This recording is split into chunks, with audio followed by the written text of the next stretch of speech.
Good evening, everyone. Welcome to the Tuesday evening West Coast time spatial program. And I am your host and guide for tonight. And I want to thank you for tuning in. I will have more to say about our guest, Dr. Ethan Siegel, in just a minute. But we're joined by Marshall Martin, Phil Swan, John Hunt, and we were joined by Joe, but maybe he has temporarily taken off for a few minutes. And hopefully some others might drop in to say hello. A couple of very quick announcements. This is probably a regular length space show program. And don't forget, we archive audio on the Space Show website and Substack, and we archive the Zoom videos on Substack, YouTube, and Vimeo. So if you have any questions about uh, how we're archiving or where programs are, then email me at drspace@thespaceshow.com. I also want to keep the fact that we are a live program. So these people are all with us live, but I publish the Zoom phone numbers. For each Zoom invitation, they provide two phone numbers, but they actually seem to have endless connections to them. So I publish the phone numbers on the Space Show blog for each particular program and on Substack. And the public is invited to call and listen to the shows via telephone and participate with us, which is a better deal than our old toll-free line because you could get maybe 5 or 10 minutes on the toll-free, and I kicked you off to make room for someone else, and often there was no other because not always was the toll-free line ringing all the time. So we are a live program, and we have those with us in the Zoom meeting and people who can call in on the phone, and those phones are made public. So for those of you listening on archives, spread the word. We'd love to have you come on board. Upcoming programs.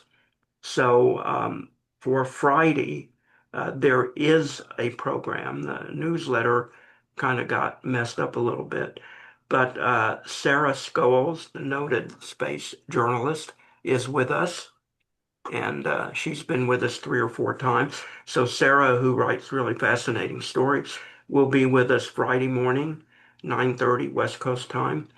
And another space journalist, Mark Whittington, who has been on the show quite a bit, an op-ed writer out of Houston, will be with us on some of his uh, op-eds that he produces usually on Sunday with his newsletter. And that program is on noon Sunday. And Dr. Greg Autry, who has been with us quite a few times, will be back with us Tuesday evening, February 3rd. He was slated to be the CFO of NASA under this administration, but that didn't pan out or yet, or maybe it hasn't panned out as of yet. And then the last program I'll talk about is Friday, February 6th, with the newly formed Overview Energy Company and its CEO plus Paul Jaffe. So Paul would be coming on this show on space solar power with his work with the Naval Research Lab. And he is now with the Overview Energy Company. So this will be a space solar power program, Friday, February 6th. Ethan, Dr. Siegel, it is great to have you back with us. So, listeners, he does have a great bio up on the Space Show website blog. He is a theoretical astrophysicist, but he likes to do a lot of long writing. He has a great blog called, or website, Starts with a Bang. He is an out-of-the-box thinker and an out-of-the-box person to talk with on just about every space-related and science topic. He's kind of a Renaissance space and science man. So you can read his bio. I don't want to read about him. He's too much fun and has too much information to pass up every minute of talking with him. Ethan, welcome back. How are you? Well, thank you, Dr. David. It's a pleasure to be here. I love being on the space show. It's been a hot minute since we talked, but I'm so happy to be here tonight talking to you, your listeners, and your supporters. And hopefully, we'll have some great topics to cover. You always ask some really thought provoking questions, and I'm excited to see what you got in store for us tonight. Well, here's the doozy to lead off. I do a short 20-minute segment with a guy named John Batchelor, who maybe you're familiar with or you've heard of. And John happens to love hardcore science. So he subscribes to Nature and Science and their derivative journals. And then he shoots me, I don't subscribe to him, he shoots me three or four articles, deep physics, astrophysics articles, and says, get this guy on, get this gal on. So these people are coming in from all over the world with unbelievable discoveries through James Webb, through various other telescopes, through various other means, like little red dots. He is fascinated with the early universe and little red dots. And we must have done five shows ranging from people in India to Italy to Europe to the United States to JPL on their version of research with little red dots, black holes, the early universe. I've never seen so much science having to do with deep space, astrophysics, astronomy, coming out in Nature and Science. Maybe it's always been there and now I'm paying attention to it. Is this a golden age of incredible physics, astrophysics, astronomical research? Is it attributed to James Webb and maybe a couple of other instruments? Talk to us You for know, minutes about this topic. It's fascinating to me.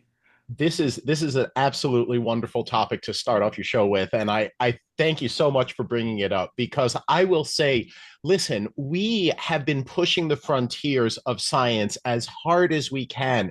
We did it with Hubble, we did it with Chandra, we did it with Spitzer, we did it with all of the great observatories from NASA, from the European Space Agency, from the Japanese Space Agency JAXA, to all over the world. We have people working on these things, and they are fantastic. But the James Webb Space Telescope really, really was a game changer. When that thing launched on December 25th, 2021, right? That was Christmas Day of 2021. I woke up at like 3 or 4 in the morning to watch the launch online because I wanted to see it live. And you have to realize this was the culmination of almost 20 years of research planning, development, obstacles, funding dilemmas, testing and retesting, and oh my God, a screw fell out. We have to undo all the screws and redo all the screws. They wanted to get everything right because you got one shot. It's a multi-billion-dollar mission, huge chance of failure. They designed this telescope to be larger than Hubble, more sensitive to Hubble, particularly to that red shifted light, to that light that gets emitted just like starlight here on our sun gets emitted, but stretched by the expansion of the universe to long wavelengths. And where Hubble's vision leaves off, where Hubble loses its ability to see that, that's where James Webb was optimized. And so that launch day, when you're watching the rocket go up carrying the spacecraft and the trajectory is just perfect, perfect, perfect. And then they release the spacecraft and the solar panels come out automatically ahead of schedule.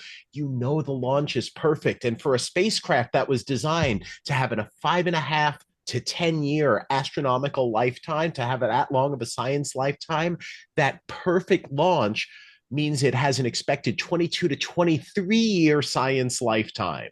So it all goes back to that perfect launch on that Christmas day 4.5 years ago. That's why we're going to be getting James Webb Space Telescope science into the 2040s for all of this decade, for all of next decade, and even into the decade after that. So when you say golden age, it's because we have those new tools. It's because we have this new technology. It's because we're able to see the universe as we've never seen it before, that we are able to say what's actually there. We have theories that tell us what should be there and what we expect based on what we see, but past the limits of those frontiers, what's really there. And that's why it's so exciting, because we're looking at the universe in a way no human has ever looked at it before.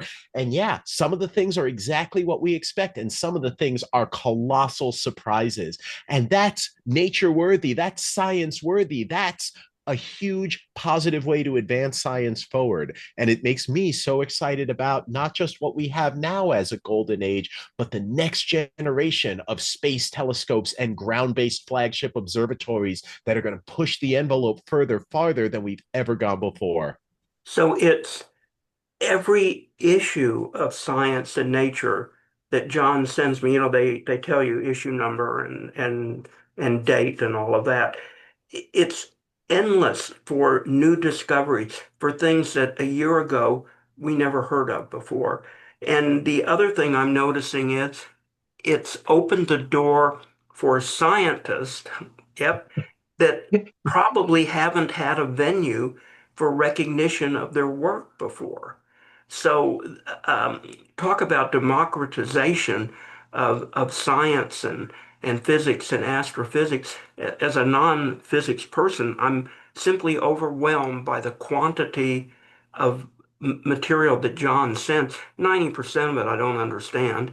And fortunately, when we get the guest on the show, they're really great at explaining it to kindergarten levels, so that those of us that aren't scientists we can pick it up. But this has been an amazing thing that I've noticed for say the last year or so, and it feels like it's endless. Is it endless? If there is an end, I don't think we'll live to see it, because we know where our limits are, and we know that we have still not seen back to the beginning of the universe. We still have not seen the first generation of stars that form out of pristine material that's never formed stars before. Even the most distant galaxies, and they're more distant than ever before, that we've seen with James Webb, they still have evidence of, no, there were stars in here in the past. No, we have the heavy elements that you only make through nuclear fusion in stars. No, we're not seeing something pristine yet. So there's still more to go. There's still earlier to see. There's still fainter things than we can reveal. There's still mysteries that we haven't solved. And so I think as long as we keep asking these questions, the goal is not to know the ultimate truth. Like, that might be some ideal goal of you have, but the way it happens is we peel back the curtain of darkness. We shine light on it. We let the light shine through. We see what's there for the first time, and we piece the pieces of the puzzle together as best as we can. And we do it, as you said, in a global fashion, right? We don't isolate science to one city or state or college or country even. This is for the whole world. This data is released and available to the public. The NASA data, the ESA data, this is a global enterprise. So you can have scientists in countries that don't have any of this science infrastructure participating up there at the cutting edge. You can have collaborations of scientists who have ideas all over the world, from Japan, China, India, to Europe and Africa and South America, to every state and country in North America, all working together to solve the same mysteries of the universe. It's something that is an impressive array of knowledge, an impressive body of knowledge, but it's also important to keep growing that knowledge, and also to keep growing the minds of people all across the world who can contribute and participate in this endeavor. Because the more investment we have in it, the more value we reap from it as a species. Eric Schmidt, Google fame and other fame, wants to or is planning to build his own private, unbelievable space telescope, which maybe you've been reading about. It, Schmidt observatories, yeah, that he wants to have an array of them on the ground, and he wants to have one in space that's going to be larger and more powerful than Hubble. so my question to you is, do you think the private sector, even with all the money in the universe and God, can pull together this kind of technology for this kind of science? Is this beyond the pale of the private sector, or can the private sector handle it? You What's know, your you're thought? you're you're asking me a question now about space policy, and so I'll just caution everyone out there who's going to hear whatever I think. I'm not an expert in space policy the way I'm an expert in physics and astronomy. This is just one guy's opinion. And so I'll give you my informed opinion and my professional opinion, but also this is not what they pay me the big bucks. They don't pay me any big bucks, but this is not what they this is not what I traditionally talk about. So if you want to say can they do it? Yeah. Listen, any collection, any agency, whether it's an individual, whether it's a group, whether it's a nation state, whether, anything, whether it's a consortium, all you need to build something and operate it is the sustained investment. You need the sustained infrastructure, you need the sustained investment, and you need a sustaining funding for your people to use it, operate it, build it, calibrate it, commission it, etc. We know how to do it. Traditionally, this has been done through government agencies with a public private partnership, but that's not the only way to do it. And I don't want to say it can't be done because, if you invest enough resources, you can pretty much do anything. Traditionally, those types of resources like that we had in the 50s and 60s with NASA that were really only available by pooling our resources together and working together. Now we live in an era where individual people are worth hundreds of billions of dollars. We live in an era that has that concentration of wealth where if one person decides, yeah, let's build the habitable worlds observatory that NASA wants to build, but let's shelve NASA's insufficient ambitions and let's make it a 12-meter space telescope or a 16-meter space telescope. Let's make it something. Someone could do that. Someone could say, I have $50 billion. Let's go do that. Here's $50 billion. Go do that. And guess what? They would do it. They would do it. So I'm not saying that it can't be done. I would love to live in a world. I will say this. I would love to live in a world where, as a society, we said, you know what? It's in society's best collective interest to invest in this. It's in society's, it's a fundamental step forward if we invest in fundamental science like this, because who knows what we're going to learn. But we know the ROI for doing these projects is great. We know it's going to grow the economy. We know it's going to give downstream benefits educationally and technologically. It's worth doing it. It's always done it in the past. It's doing it now in the present. Let's do it in the future. I would love to see that. But whether that happens or not, if you've got a lot of money and you see a worthy project that's for the good of humanity that you want to make it happen, I think you should go and do it. If I had $50 billion to burn that I wasn't doing anything with, I would put it right there. That's a wonderful place for it. Among many worthy options, that's a wonderful place for it. Okay, so Ethan, I've got a bunch of money and I want to do something remarkable in space. And I get space.com to interview me, and they say the space show is going to go warp space and show that we can travel the speed of light and get to other worlds pretty quickly. Bullshit or real? So I would say if you say that's what you want to do, you need more than an idea. You need a technological feasibility path. And so, for example, there was a claim made last decade, around a decade ago, maybe like 8 or 9 years ago, by Breakthrough Starshot, that said, we're going to do this. We're going to put an array of lasers. We're going to focus them on a sail. We're going to accelerate this sail up to like 20% the speed of light. And we're going to go send it to the next star system and it'll get there in like a couple decades. Amazing. Yeah, And Proxima Centauri.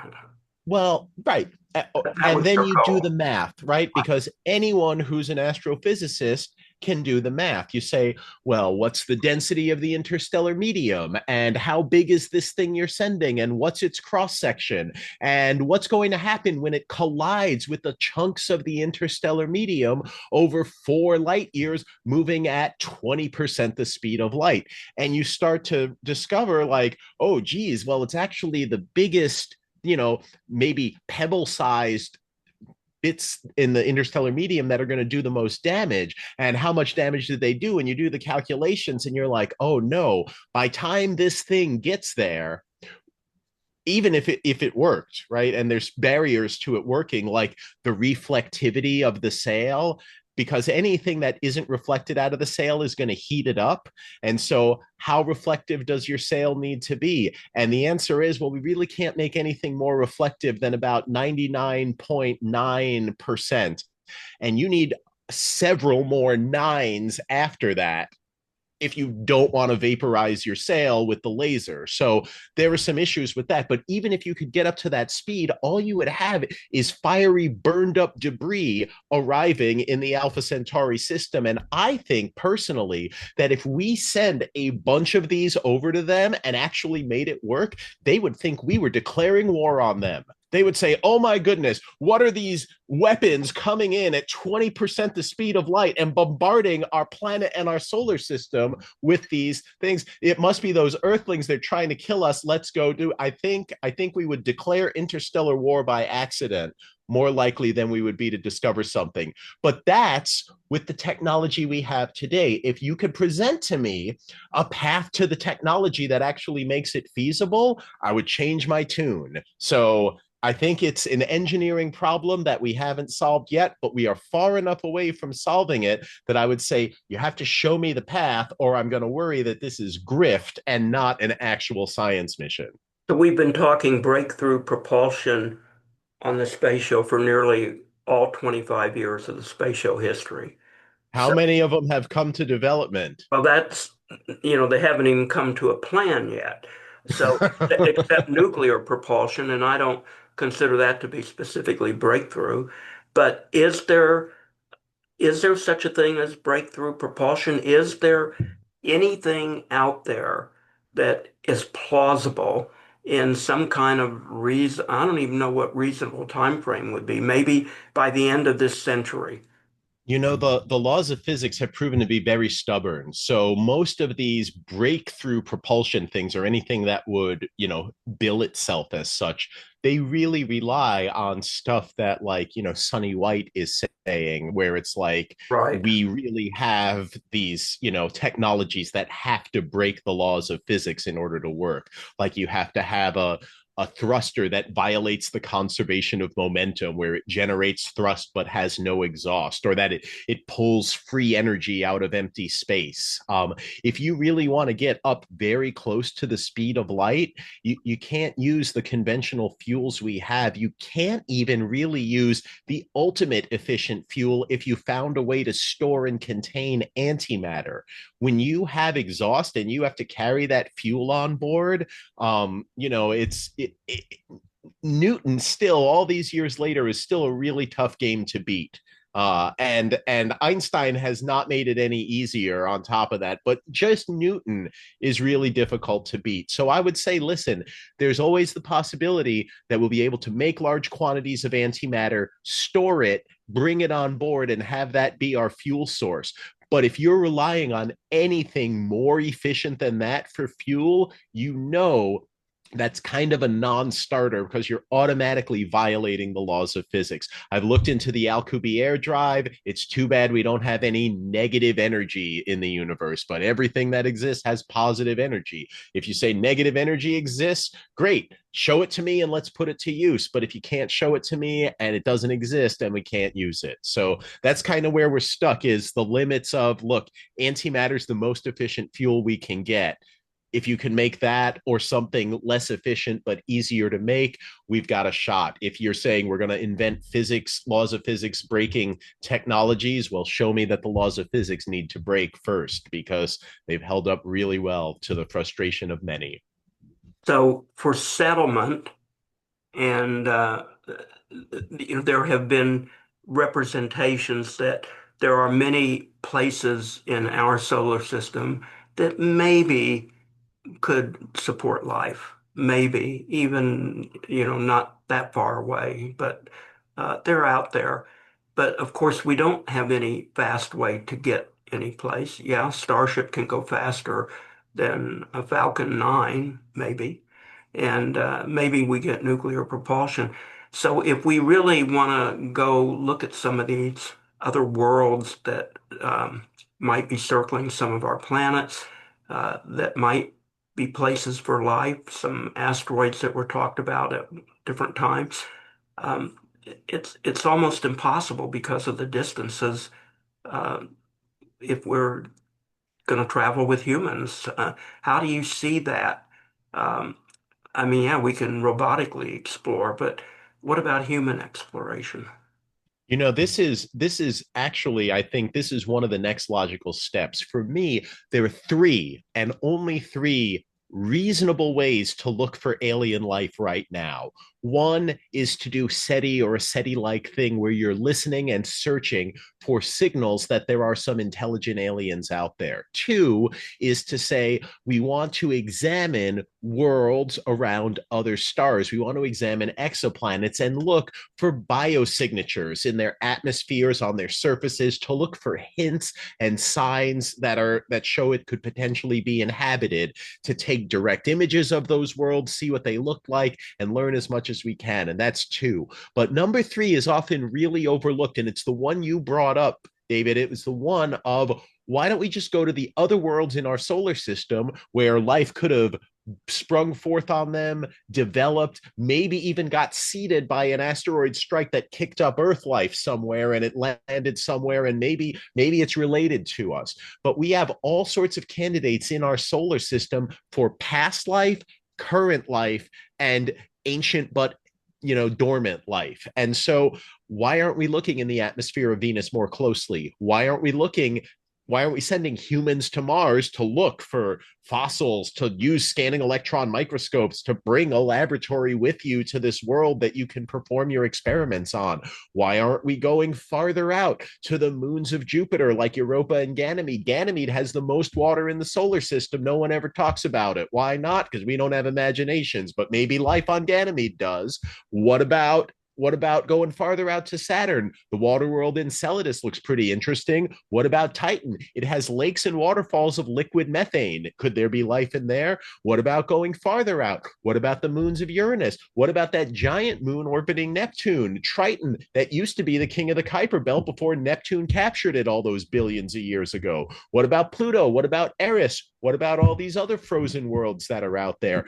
We talk about, oh, life is rare because we don't have whales coming and visiting us and slapping us with their tails and saying we're here. But if in the absence of that, we haven't even scratched the surface. We haven't even begun to examine these worlds right in our own backyard and say, what chemistry happened there? How close did we get to life? Did we make life? Did it make it? Why or why not? We don't even know the answers to these questions, and it's right there. So I think a crewed mission to potentially inhabited worlds is on the table. I hope it happens this century, but if it doesn't, this is in humanity's future. This is within our reach. I think it's going to happen, and I believe in our species that this is not some pipe dream that's going to die in the realm of sci-fi. I think this is in our future, and I think we just have to reach out and grab it.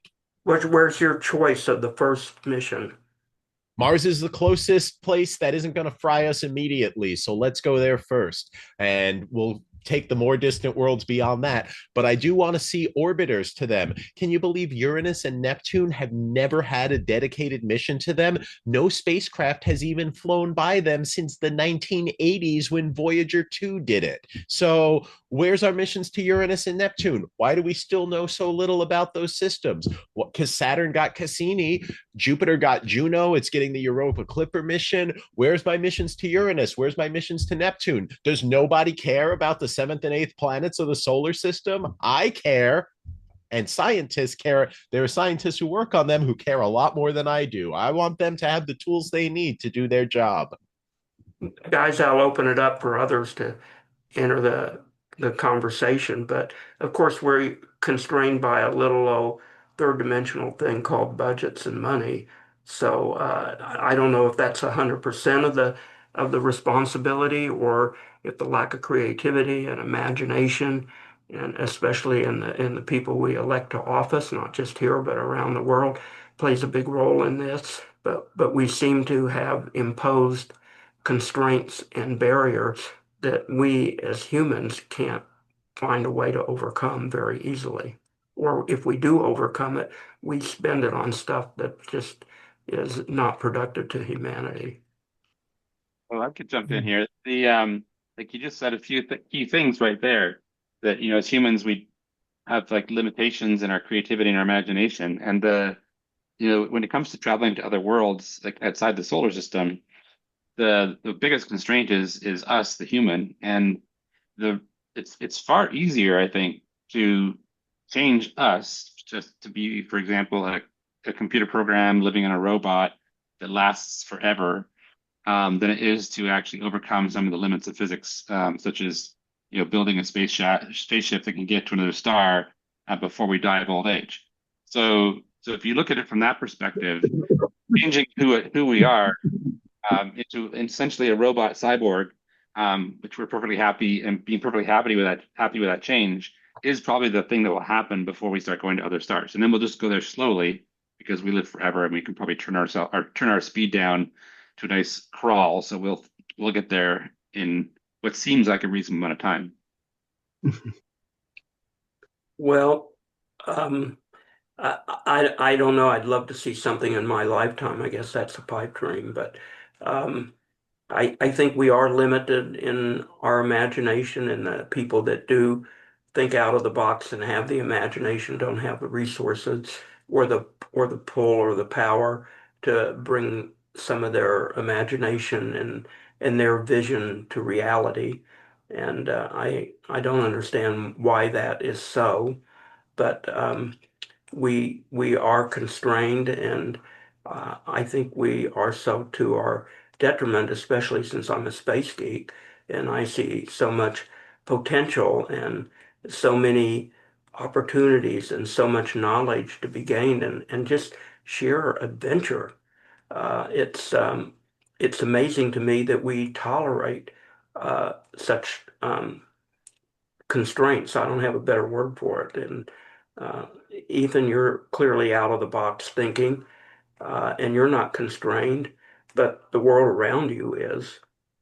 Well, like you said, there's always a limit on the resources that are going to get devoted to something. And then there's other limits of where those resources get invested. For example, there's a really big difference between a NASA that's committed to, I'm going to collect samples on Mars and I'm going to bring them back to Earth and we're going to examine them and search to see if they have alien life or past alien life or what's in them, versus a NASA that says, well, we're going to leave those samples on Mars. And what we're going to do instead is we're going to build a nuclear reactor on the moon.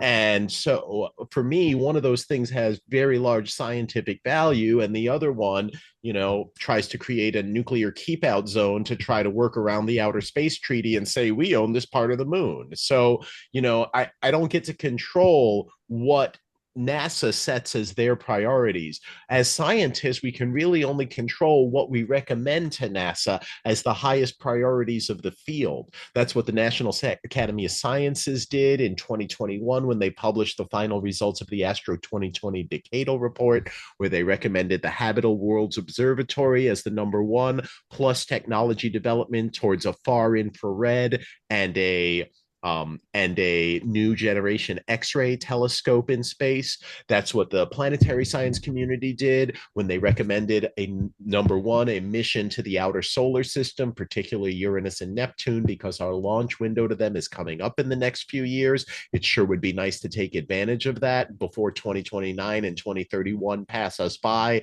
and then another window doesn't open up until the 2040s. It would be really great to go and say, let's take those samples that we've already collected on Mars and fly there and bring them back to Earth so we can analyze them. You can't, you know, I used to have a saying, a friend of mine told me when I was in high school. I thought it was brilliant. He said, you can lead a boy to college, but you cannot make him think. And it made me think, you know what? This is kind of true in all walks of life. Like you can have all the tools, all the people, even all the money. But if the money doesn't go to the right place and the right decisions don't get made, you don't wind up with anything special. And we have the opportunity to do something special. And I would like to see something special get done. We have never been this close to finding out the answer to, are we alone in the universe? Up until now, it's always been, we don't know, but we hope. We don't know, but we hope. We don't know, but we hope. I want to know. I want to be alive to say, we found life because we looked for intelligent extraterrestrials and all the signals they could be sending, and maybe we found one.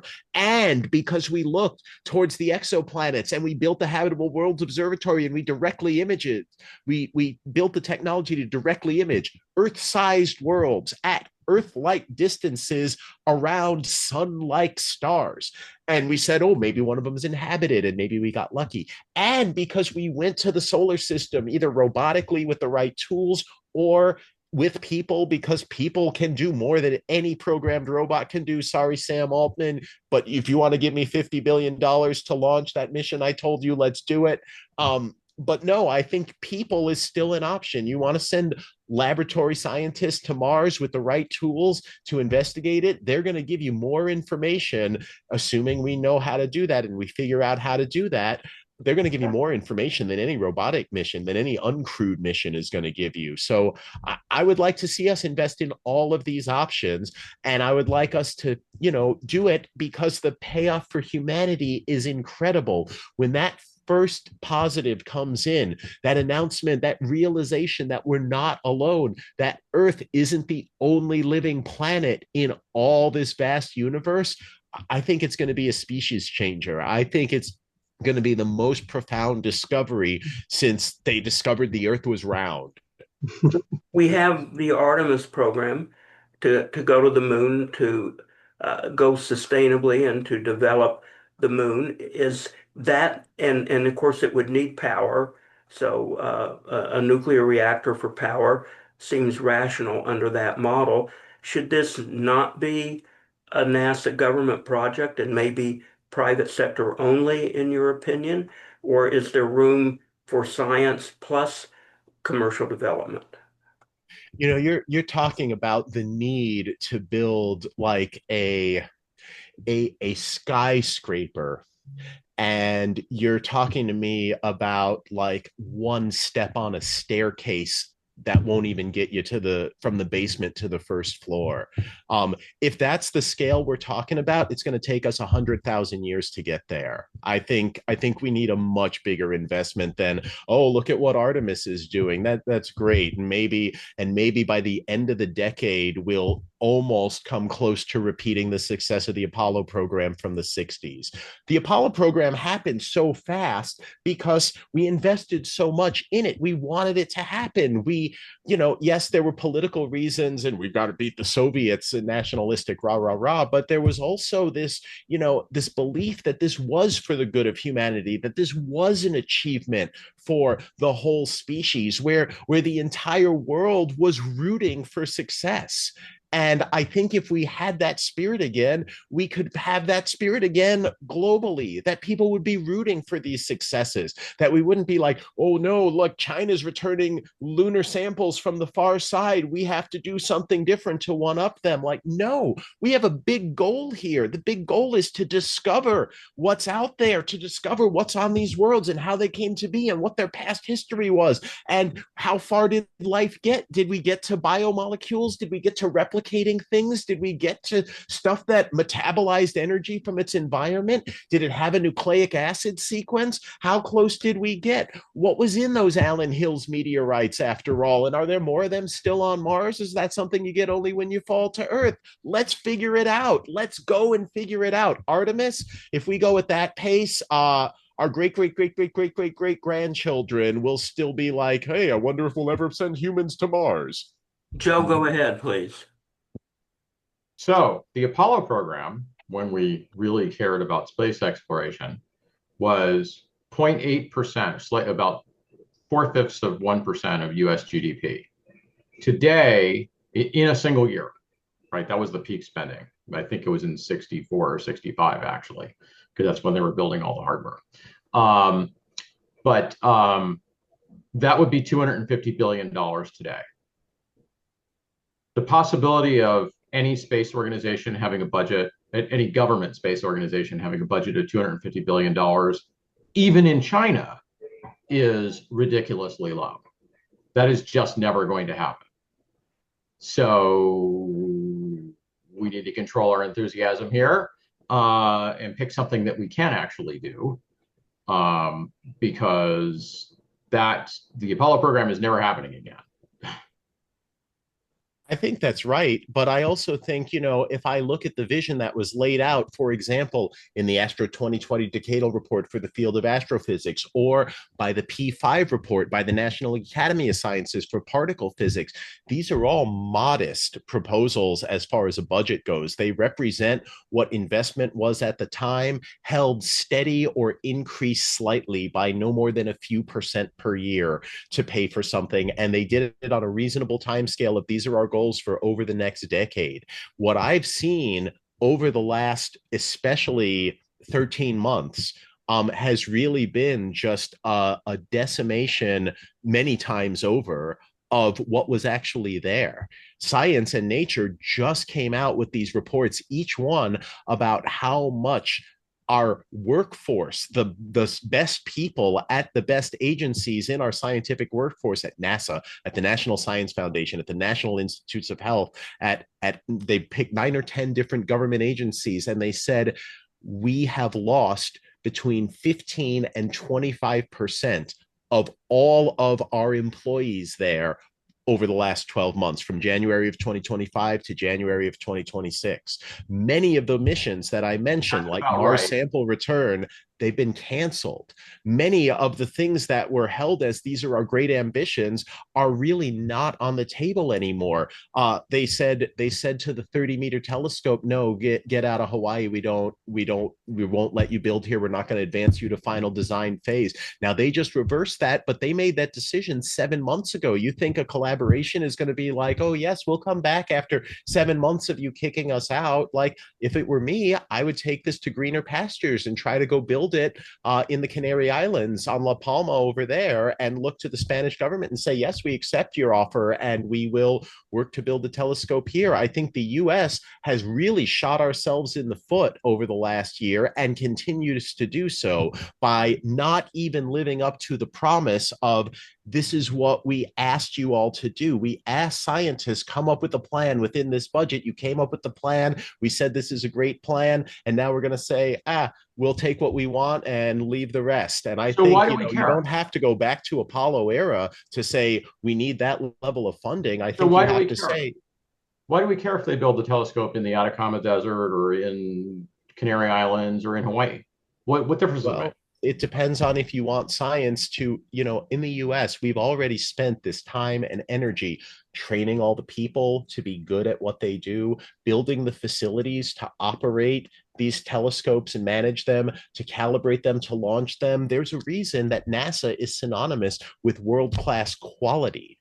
Now, if we outsource these elsewhere, yeah, other nations can do this too. It is a global endeavor, but I don't want to see the same brain drain happen in the United States that happened in the Soviet Union when the Soviet Union fell apart, that happened in Germany in the 1930s. I don't want to see that happen here, and it's already started. We have tens of thousands of scientists who left this country in the last year, and more that plan to do so this year. And so you can say, well, what do we care if we still salvage most of it for humanity somewhere? Because it takes all of us, because everyone who invests in it ups the rewards that we all reap from it as a civilization. Well, my point is, if some scientist working at a telescope in Chile or Hawaii or the Canary Islands publishes the paper is still published. That's right. And there are scientists now, in Chile, I can understand and the Canary Islands all over who are doing great work. The largest radio telescope in the world is now in China because the one in Puerto Rico finally fell apart. The one in China was built to be bigger than the one in Puerto Rico. You're talking about the FAST telescope. Yeah, it is bigger than the one in Puerto Rico, but the one in Puerto Rico fell apart, so that was the largest one we had access to. And So there all, are no all plans to steady rebuild stuff it. So happens that's on the another, I fast would look telescope at now. another way that US science is less good. At the same time, the people building who want to build the NG VLA, which is the successor to the VLA, which would be competitive with the ALMA array in Chile in the Atacama Desert. The US government as their mantra since 2019, no new facilities. And the last flagship class facility that they built opened in January of 2020. That was the Daniel K. Inouye Space Telescope. Now, it's possible that the NSF will change their tune and say, we will build new flagship facilities. We are going to fund them. We are going to allow this to happen. But the fact of the matter is, we haven't had one all decade since the very first month of 2020, and there are none that are being funded and planned right now that have moved past final design phase. Marshall, you have something you wanted to contribute? Yes, I was going to ask of one of my little fantasies is I looked at the James Webb Telescope, looked at the size of each cell, reflective mirror, and I went, oh yeah, you could stack that in a starship and it wouldn't be, I think it's 1.8 meter cells. It would That's right. be 8 meter cells. And so you'd have a huge telescope. And gee, it's not that hard. It shouldn't be that costly to launch. Uh, but there's the details of the sensors in it. What do you think a telescope that size could bring in and let us see? And what kind of sensors, the different bands you'd want to look at, uh, could you use? And what do you think we would find? Okay, so that's a really exciting proposition. If you're looking at what can a telescope do in space, there are really three things, I'll say three things that define what you can see.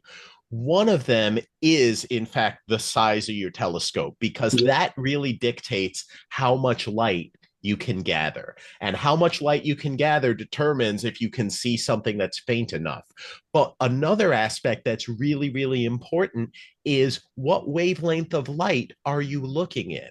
Because we have this mistaken idea that bigger always means higher resolution, and that's not true. Bigger only means higher resolution if you're working at the same wavelength, because your resolution is determined by the number of wavelengths of light that you're looking at that can fit across the diameter of your primary mirror. So if you're like, Ethan, your little rinky-dink telescope is never going to see what my telescope that's 10 times bigger sees. And I said, yeah, but your telescope's in the far infrared and mine's in the ultraviolet. I can see things way higher resolution than you can. The Chandra X-ray telescope is tiny, nothing, little garbage, nothing telescope when you think about it. But it's an X-ray telescope, and it works by reflecting X-rays off of this grating, and it has better resolution than the Herschel Space Telescope did, which was a far infrared observatory that was even bigger than Hubble was. So it's not just size, it's also what wavelength of light you're looking at. And then the last thing that matters is your instruments. What are your instruments optimized to do? So what we've traditionally done with space telescopes is we built all-purpose instruments where some of them are good for exoplanets, and some of them are good for measuring stars, and some of them are good for measuring galaxies, and some are good for measuring gas and dust. And so you use all these different tools. And then when you have the tools and you have the telescope, where you have the glass and you have the wavelengths of light and the coatings and everything, and it's ready to go, then you ask, what kind of science can we do? And I think the model for what we can learn is really going to be as revolutionary as it was to go from the pre-Hubble era to the Hubble era, or from the Hubble era to the James Webb Space Telescope era. What you're talking about is another, what I would call, generational leap like that. Right. I would say if you had that, one of the things you'd be able to do is, you know how when you look at a nearby galaxy, you can see like individual star clusters within them. You can Mm-hmm. see where are the stars forming, where is the gas, where is the light blocking dust. You can see all those features in it. With a big enough telescope, you could see those features in any galaxy anywhere in the universe throughout cosmic time.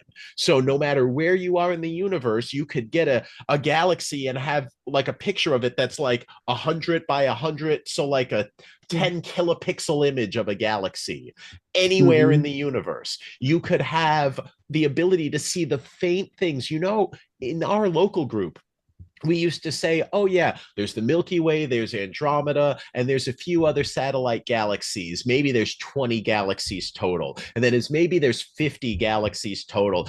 Maybe there's 60, maybe there's 80, maybe there's 100. Today, we know more than 200 galaxies in our local group. That number is going to keep going up because Mm-hmm. most of the galaxies in the universe are faint, small satellite galaxies. Well, guess what? All of the ones we're seeing at these great cosmic distances, they're the big ones, they're the bright ones, they're the most gravitationally lensed ones. We're seeing the most extreme objects, but they're not the most common ones. And I want to find those common ones. I want to know, what was the universe like when it grew up? I want to know, what was it like when those first generations of stars were forming? Can we find them? I want to know what it's like to see a pristine cloud of gas that's made out of material that's never formed stars before. I want to know when I take a look at an exoplanet, because I was smart enough to put a coronagraph on your telescope. When I take a look at an exoplanet, how many pixels can I see? What can I break its wavelengths of light into? Do I see it rotating? Do I see continents and oceans? Do I see cloud cover? When I monitor it over time, do I see the continents greening and browning with the seasons? Do I see ice caps growing and retreating?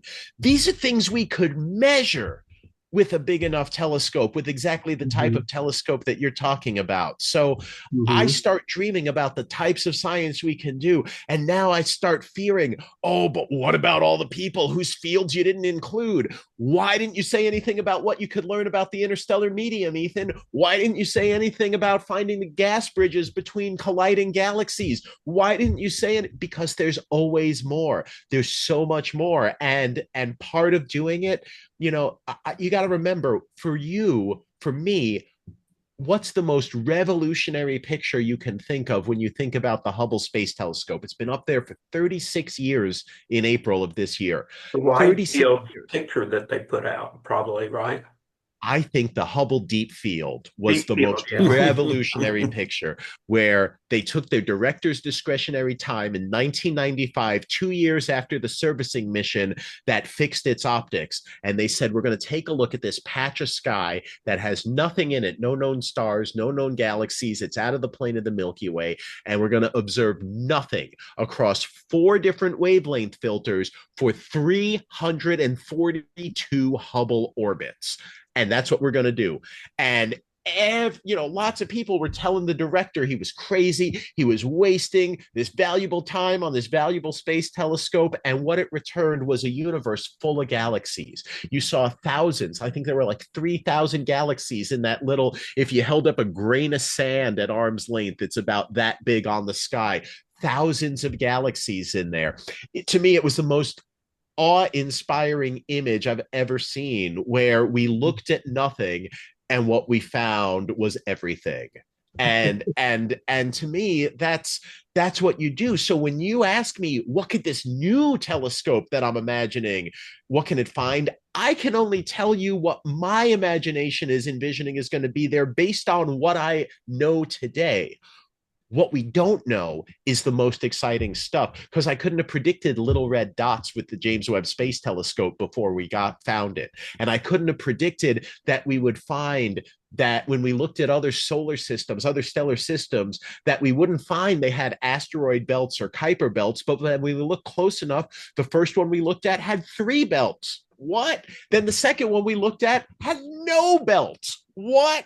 So I think, you have to look. That's the beauty of science is we don't know. It's an experimental endeavor. It's an observational endeavor. You have to go out and look. If you don't go out and look, all you have is what you think based on what you know today. And we don't know enough today to answer those questions. We can only speculate and make educated guesses. And I don't want to guess. I want to know. Ethan, can we observe the light that Earth puts out from Earth 100 million years ago? And would we see any detail in Earth's light from 100 million details, like signs of dinosaurs or something like that? Well, you could if the Earth produced a energetic enough or bright enough event and there was a cloud of gas there to reflect that light back to you, because we do see that in many places in the universe. It's called a light echo. And so supernovae that occurred before we were born, we can see them on replay because we can see their light echo reflecting off of clouds of gas that occurred nearby them. We can see, and so if you could find something that reflected light that was emitted by Earth 100 million years ago in a bright enough way that we could view it again and reconstruct what happened, then yes, we could potentially see, oh, and that's when Allosaurus ate the last Stegosaurus and they went extinct. Or, oh, that's when the first Tyrannosaurus ate its own mother. Like, I don't know what you're going to find. Nature is weird. But related question. Human civilization has been around for, I don't know, 10,000 years. Some say up to 300,000, but sure, since the development of agriculture, it's only been a little over 10,000. Right. So if you were, and what I'm thinking here is, if you were looking at the Earth 10,000 years ago, you would start to see things on the surface of the Earth that were not normal, like fields and pyramids and stuff like that, right? Cities and things like that, because people centralized and started building large structures and that sort of thing. So that means out about 10,000 light years from where we are right now, if there were some other civilization out there looking at us, they might conceivably be able to tell that we were here. What is the threshold, or just conjecture, what is the threshold at which one of them could build a large enough telescope to look at us and tell that the Earth is now populated by people who are doing things? So that's a really profound question, right? I would say one of the key things you could look for is if you had, I wouldn't want to build like a telescope that was the size of a planet, but if you could build an array of telescopes, we did something with the Event Horizon telescope that was remarkable by taking images from disparate locations all across Earth, separated by about 12,000 miles, so about the diameter of Earth between the largest stations.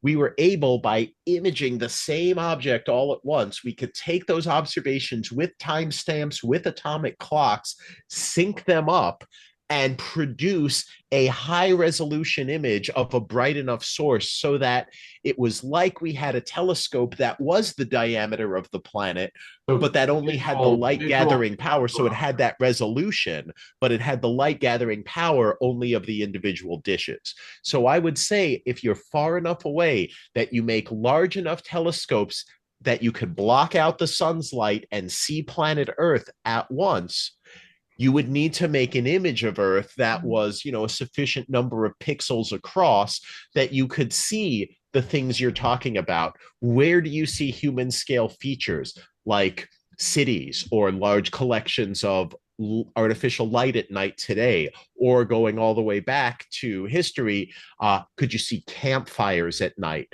And could you see them regularly? And would that give you an informative signal? Could you see during the day? Could you see agricultural plots of land like you can see farmland from an airplane? If you could build a telescope that's that level of resolution, and you might need an array of telescopes around your planet's orbit in your home stellar system.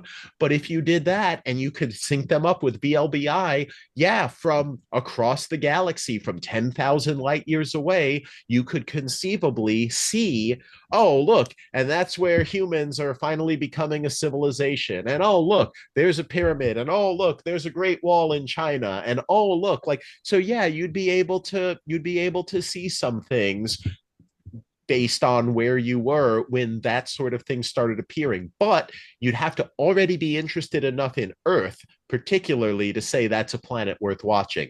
And I think that's going to be the first step for humanity when we start detecting alien life, is we're going to look at the atmospheric composition and say that's funny. And we're going to look at seasonal changes and say that's funny. And we're going to gather a suite of evidence. And that's when we're really going to know, hey, that planet is not just inhabited, it's overflowing with life. And maybe we should put it on a list where we'll investigate it further. Has there ever been, or will there ever be, signatures of intelligent life? How big is that telescope? How big is will the optical interferometer that you've already built actually be able to do that at 1,000 light years, or 100 light years, or 4 light years? So that's just a question of what's your resolution. Now, I'm telling you, very long baseline interferometry has not been done across Earth diameter baselines yet. We have not figured that one out. So that is a problem that is yet to be solved. But that is just a technological problem. That is a problem that can physically be solved. So if you solve it, the question then just becomes, if you have an optical interferometer, how big of a diameter do you need? Will planet Earth be big enough? Do you need to go off world? Do you need to go around the whole solar system? And that's just a question of resolution. If you say, well, what can we see with the James Webb Space Telescope? We could see down to about 1/40th of an arc second with James Webb Space Telescope. When you say, what about those levels of features on Earth?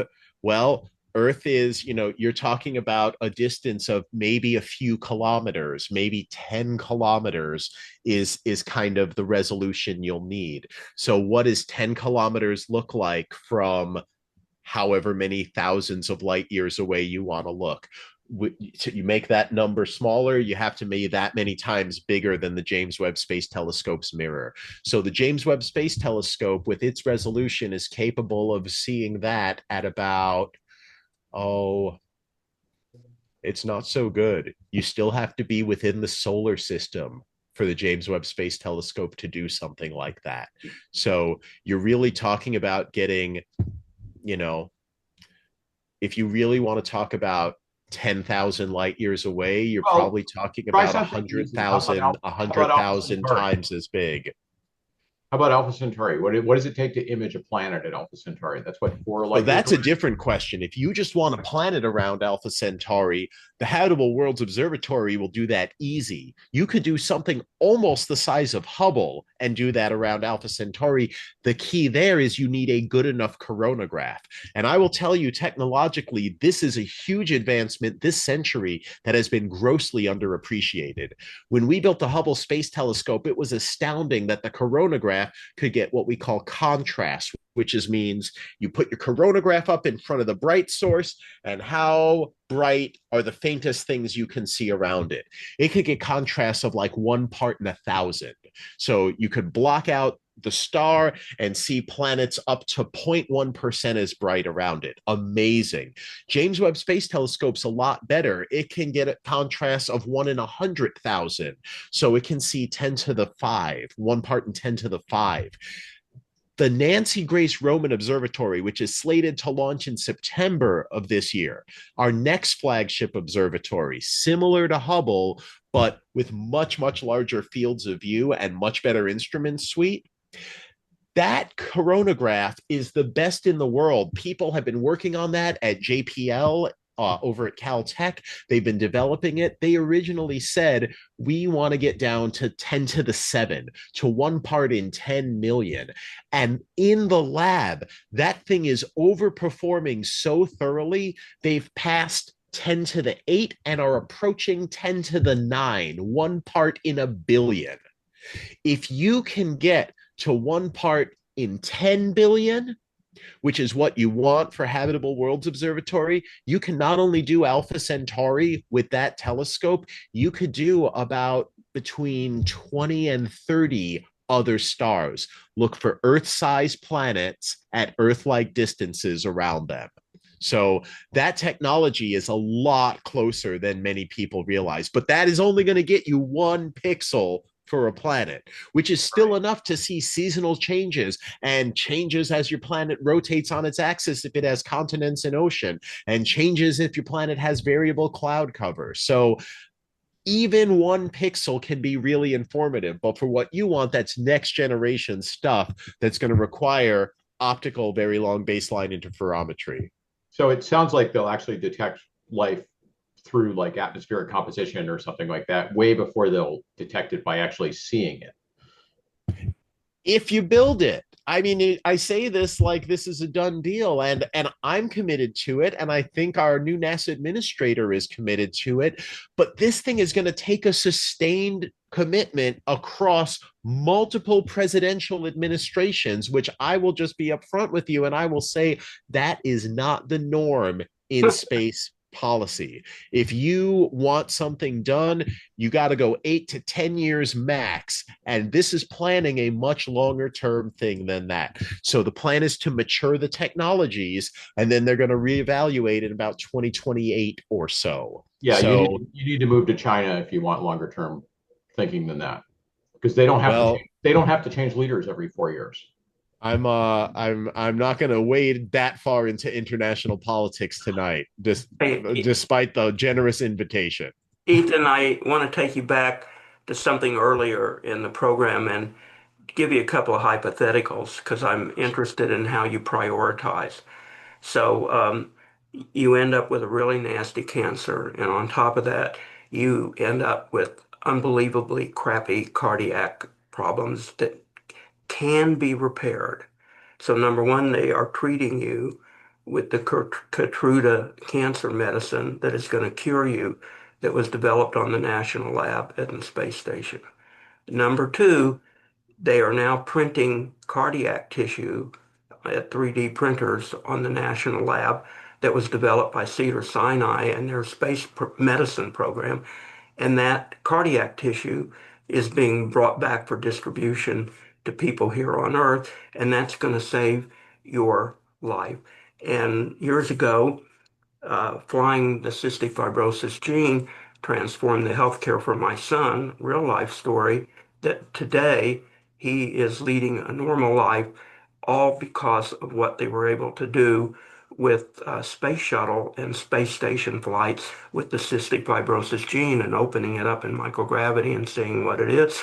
And your wife has horrible osteoporosis, but she's treated with advanced bisphosphonates, which were tested and developed by astronauts in space. So this is not your big space vision of science and nature that we talked about for the first part of the show. This is commercial space pharmaceuticals that are making products that benefit people for a profit, that had some of the R&D paid by the government, some of it paid by the private sector. How does this prioritize this kind of space, this kind of space development, this type of space budgetary? How does this equate or prioritize with you, with your big vision, nature, science, visualizations of what we could be doing by saying not screwing around with Artemis or commercial space or something like this? We have transformed millions of people's lives on Earth. I'll just say with space medicine and space pharma, which did use government money. So prioritize for me. Right. So what you're talking about, this is a classic argument people give, is say you've got a limited amount of resources. You yourself are personally affected by where you're going to put them, and where should you put them? How much do you put where? And for me, what I always come back to is some of the biggest lessons from space history, right? We had a strategy in the 90s that was faster, better, cheaper. You might remember that strategy. Of course, yeah. And what we found out very quickly is that faster and cheaper is not better.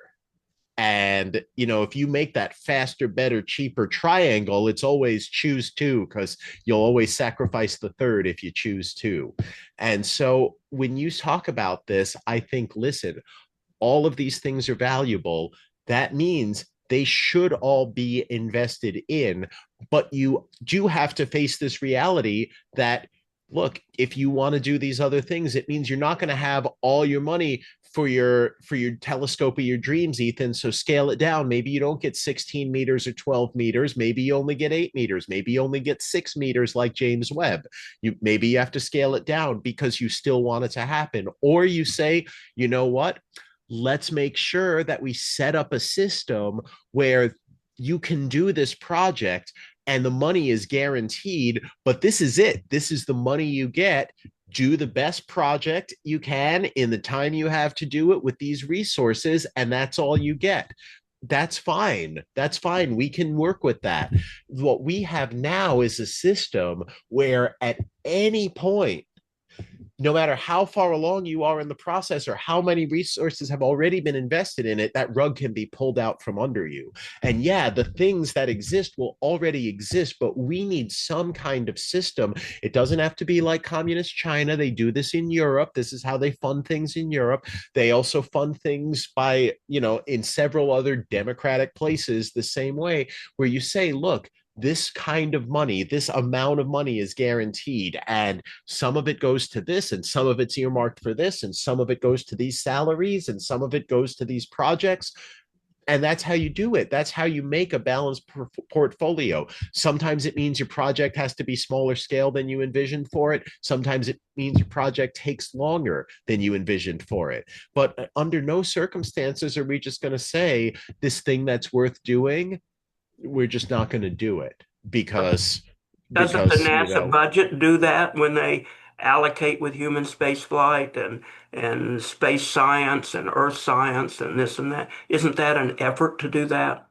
uh in some ways, but when an effort can be undermined by someone with a red pen, or someone who's going to yank the rug out from under you, or cancel your project, or fire 4,000 of your scientists, like happened at NASA last year. Right at the start of last year, we had over 17,000 people working for NASA. At the start of this year, after January 6th, when the layoffs happened, we have fewer than 13,000 people that work for NASA. You know, that's one federal agency. That's like the crown jewel of science in our country. And you're asking, isn't that what they kind of do at NASA? And I say, yeah, like that's kind of how it worked for almost always up at NASA. And that they learn many valuable lessons, and they're making a bunch of right moves. But also, you know, when you never know when a trapdoor is going to open up beneath your mission's feet, it's a very difficult environment. It hasn't always been this way. Like this, what's happened over the last 13 months is really unprecedented. We're moving everyone toward a 90-minute program, and it's later for Ethan than it is for us out in the middle of the country or the West Coast. Uh, a couple of you we haven't heard from, but you're here, Dr. Cathari, John Hunt. Do you guys want to enter the conversation? Yes, I wanted to get another idea about the different kind of observation, the LIGO and the gravity wave observations. I wonder what you're thinking about that sort of thing in its future. Oh my goodness. I mean, so I love LIGO. This is a project when I was in graduate school, I was hearing about it and I was like, oh my goodness, this LIGO stuff that they're developing, this is never going to work. You'd need like a black hole merger in our own galaxy to see anything. And then I was like, no, no, no, Ethan, you don't understand. This is just the test. This is just like regular LIGO. This is the proof of concept. We're going to build the full scaled up version. It's going to be able to detect real gravitational waves from merging objects. I was like, well, we'll see. They turned it on in 2015. Within days, they had seen their first event. Now we're celebrating the 10th anniversary of the announcement of that first gravitational wave event. We have over 300 candidate gravitational wave events now. LIGO has vastly overperformed. It's the kind of high risk, high reward science that we didn't know what was out there. Like, if you can imagine what it would have been like if you lived on Venus and you never had a clear night, and then one night the clouds parted and someone living on Venus with you was their version of Galileo, and they had a telescope and they looked up and they saw things for the first time. Oh my goodness, that's what the universe looks like in visible light. Well, that's what we're seeing with LIGO. This is what the universe looks like, except in gravitational waves.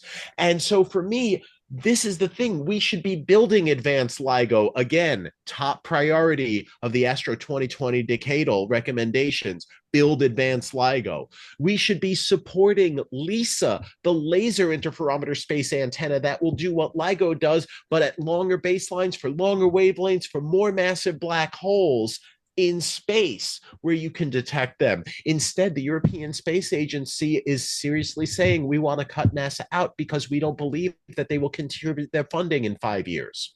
And so I think it's here for us. If we could stop self-sabotaging, these crown jewels of our society, the NASA science, the National Science Foundation, the university system, the public-private partnerships, the universe is within reach, and it can be within reach for investing the same amount of money we've been investing in it. I would love to see it happen. It's science worthy. We have the right people. We have the right technology, and it's going to happen somewhere on Earth. I would love to see it happen here. We can. It's happened here so far. We've been the world leader in it. We can continue to be so. In the meantime, it's a scramble just to make sure they don't close the existing LIGO facilities. Marshall? I think you just answered David's question, because we take off on totally unrelated, unknown projects that turn out interesting things. In turn, you branch out, and there's all the corollary data, the corollary benefits. For example, SpaceX is producing this great big huge rocket so he can produce new satellites for telecommunications. Well, that's great and applaudable, but in turn, that means we can build really big space stations to do medical research in. It means we can make really big space stations to learn how to live in space, biospheres, et cetera, et cetera. So you have a thing about set theory. Here's a project. It doesn't look like it's in the middle of any set, but you take the next step out and you go, oh, look, we discovered this, therefore we can do that. And that's the real excitement of space. I mean, I think that's exactly right. You never know what you're going to find if you look in a way that you never looked before. But I can tell you exactly what you're going to find if you don't look in a new way. If you don't look as you never looked before, I can tell you exactly what you're going to learn, and you're not going to like the answer, because this is what you need to do to advance the frontiers. You need to look in a fundamentally new way. Yes, there are also finesse experiments you can do and clever ways of looking that can be done cheaply, but you also need, as part of, I keep returning to this phrase, of a balanced science portfolio for your society, you need to invest in that next frontier. You need to invest in that thing over the horizon beyond what you currently know. That's where the magic happens. And yes, you need to keep developing what you already know. People talk about what's smaller than quarks, and I'm like, you say this like we still have nuclear physics all figured out. We are still learning new nuclear physics. We're still learning how to contain plasmas and how to sustain fusion, and we're still working on this. So you talk about the next level, but it's also developing the existing levels. There are useful things for society everywhere. No one expected particle accelerators would produce new cancer radiation therapy, but they did. No one expected that being able to nuclear magnetically resonate atoms and atomic nuclei would lead to MRI medical imaging, but here we are, right? These are downstream technologies that because you did something fundamental with nature, because you looked for something, because you searched for something, you were able to develop something that just popped right out of it because, oh, look what this does. I remember when I was an undergrad in 1996, I went to Argonne National Labs. It was close to my university. And they talked about the advanced photon source that, oh, you accelerate the electrons close to the speed of light and they produce this high energy short wavelength radiation. And I'm thinking, with wavelengths that short, what can you do? And I said, oh my goodness, can you use that radiation to take images of the complex protein folding structure of various proteins? And he was like, yes, that's half of what we do here. Do you want to see pictures? And it was amazing to me that this was this applied biological, chemical, science that was getting done better than ever before because of some particle physics invention and device that we were using. And so, we talk about these things as like, oh, well, are you going to rob from this to pay for this? You know what? When you invest at a fundamental level, you always enable more developing technologies on top of them. And I can't tell you what they're going to be because we don't know until we build them and we develop them, but they always arise. Even CERN, which often gets brought up as an example of, oh, look, they only discovered more standard model stuff. Well, number one, they discovered things to greater precision than we've ever discovered them before. And new discoveries, even if it's a null result, is always valuable because it teaches you what is there and what isn't there. If we didn't build it, we wouldn't know if we had low energy extra dimensions, if we had low energy supersymmetry, if we had low energy technicolor, right? We ruled out a whole bunch of great ideas because we did this. We were able to test them. We were able to constrain them. We were able to say these ones are valid and these ones aren't. That's valuable. But also, we are getting new technologies about them. We have learned things about data handling coming out of CERN that have been revolutionary in data science. Nobody talks about that, but CERN is leading the way for that. At LHCb, one of the collaborations, they've made incredible discoveries that are shedding light on the matter antimatter asymmetry of our universe. But oh, it's not a new particle, so nobody cares. Well, people care. People care a lot. And the more we invest in this, I'm telling you, the more society benefits. All of you know what an ROI is. And all of you know that if your ROI is greater than one, it means for every dollar you put in, you get more than a dollar out. When we're talking about things like NASA, the NSF, we know that the ROI is between 2.7 and 4.5 for every dollar we put into it. That's huge. That's not just one or bigger than one. It's a lot bigger than one. It means for every dollar we put into this, we get between $2.70 or $4.50 worth of value to society out of it. So when you say, do we have enough money to do it? I say, yeah, because I know how money works. And if you had a money generating machine that you could put a dollar into and get multiple dollars out of it, you would always be putting dollars into that machine. Um, It'd be nice if you could go talk to Congress about this. Well, maybe they listen to the space show. Ethan, so for people who will hear this on archives, and they may not all be space geeks, a couple of questions for you more general. Number one, do you personally have a good idea of a path forward to accomplish your vision on scarce resources that we've been talking about for science and for benefit? And number two is our educational system, and specifically I refer to the United States because I know mostly about the US system, from grade school on up to the job of fueling with human power and brain power and minds and development the vision you have so wonderfully articulated throughout this 90-minute discussion.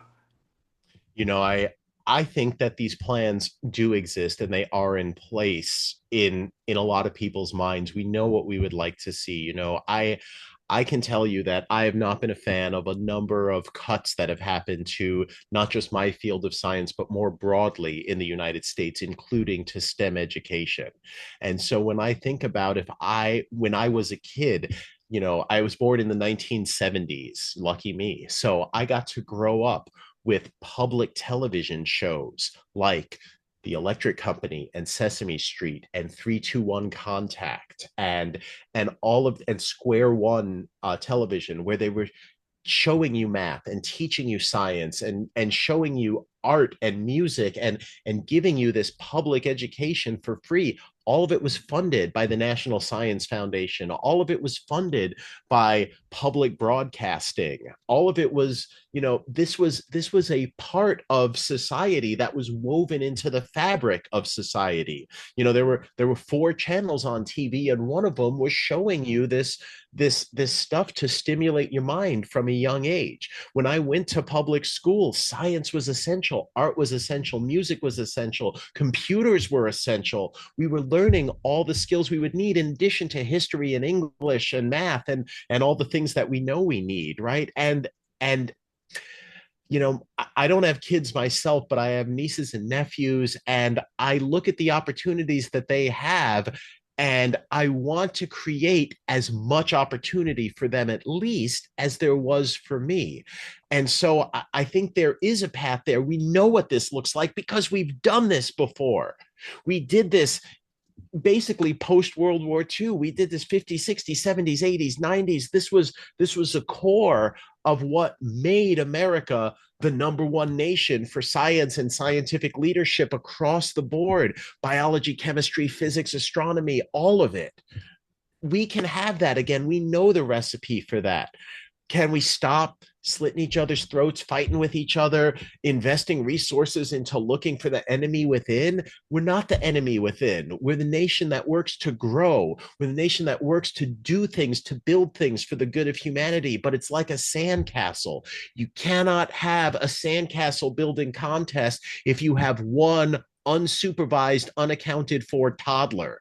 Because if you give that unattended toddler 30 seconds, they will kick all your sandcastles down. So that's what we need. We need guaranteed infrastructure that says this money is untouchable. This money cannot be stopped by someone in the government, by an ombudsman, by someone who cuts off the funding, by someone who, as I said before, opens the trap door beneath your project's feet or just cancels it as a line item. No, we're the government. This is what we fund. This is what we value. This is written into our laws or our constitution or however you do it. And you say, this is how it gets funded, and you can't touch it.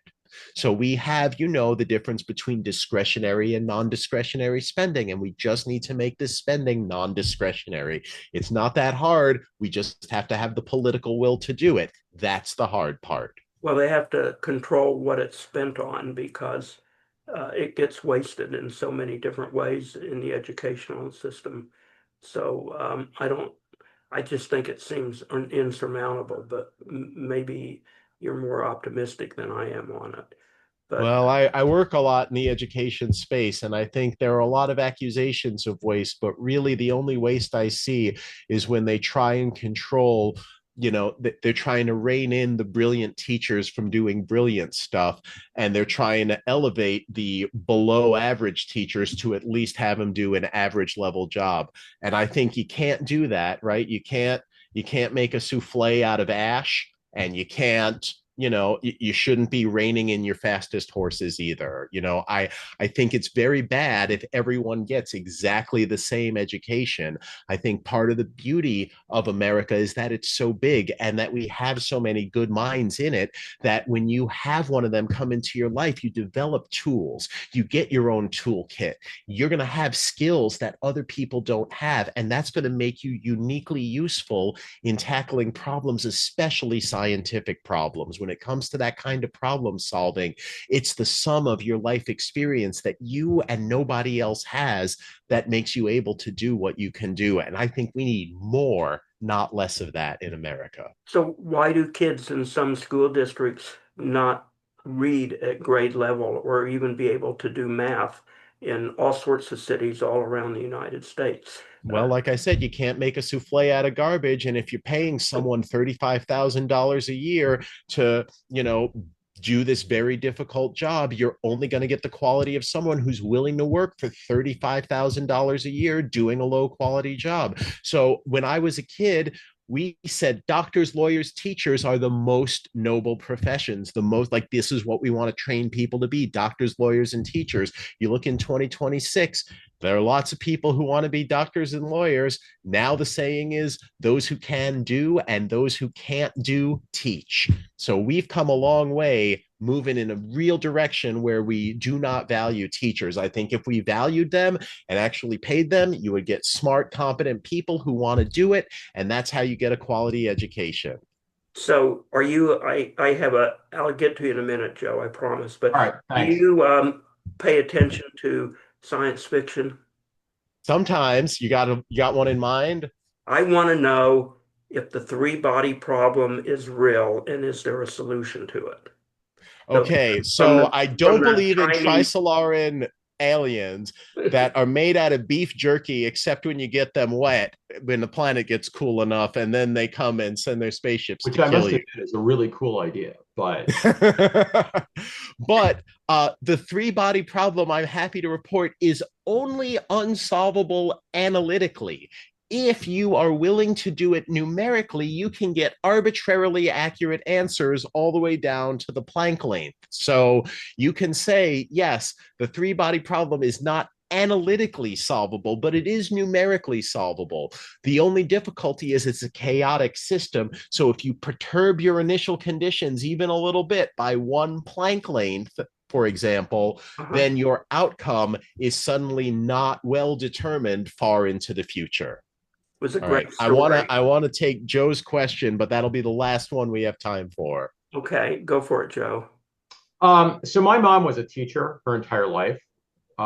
She taught in Baltimore County Public Schools, which I went to. It's really annoying when your mom is your teacher, by the way. That happened a couple of times when she was substituting. Um, but you don't get away with anything in class when mom's the teacher. And there's a really big difference between now and when mom became a teacher, because trust me, mom was never overpaid as a teacher.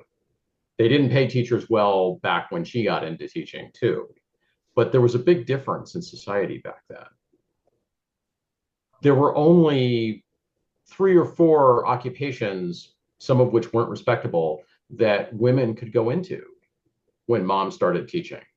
So you had the advantage that you had essentially half of society, maybe a quarter of society, because not all women worked back then. But you had maybe a quarter of society that was basically fenced off from most occupations. And so what that meant was you also had a quarter of the really bright people in that half of society who suddenly became teachers because they thought it was interesting to be a teacher, right? And so you had a much better quality of teacher because it was essentially a restricted market. I mean that definitely plays a role, but I would argue that there are also other elements, and that also you can have quality teachers of any gender. It wasn't just women who have been That's impactful true. I teachers had in I my had life. some male teachers, but it was much less common then to have a male teacher in a school than it is now. Yeah, but I'll give you a counterpoint. I'm the oldest in my family, and my youngest sibling is my little brother, who's 9 years younger than me. We happen to have the same second grade teacher growing up in New York. My second grade teacher, it was one of her first years teaching, and there were 19 of us in her class. Hi, Mrs. Goldring. 19 of us in Mrs. Goldring's class. When my little brother had her 9 years later, there were 32 kids. He was one of 32 kids in the class. And she just told this to my mom up front. She was like, the kind of attention I was able to give Ethan, the kind of attention I was able to pay to his learning, I'm not going to be able to do that with this one. I don't have the resources for it. I have too many kids. There's a limit to how good I'm going to do. So it's not just about money. It's also about giving teachers a reasonable number of kids the resources they need to be which is successful about and an money, environment that's safe enough for them to be successful. which is, well, at least the class size argument is literally about money.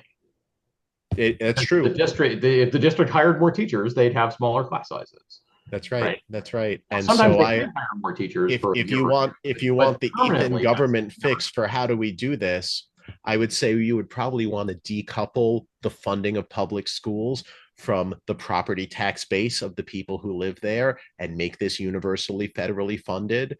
But that is, I can't say that with someone hurling out a word that rhymes with grossalism. So I won't say that, but that's, I do think if we did fully fund public schools universally at the federal level, we would not encounter some of these very unequal quality opportunities that that David was asking about.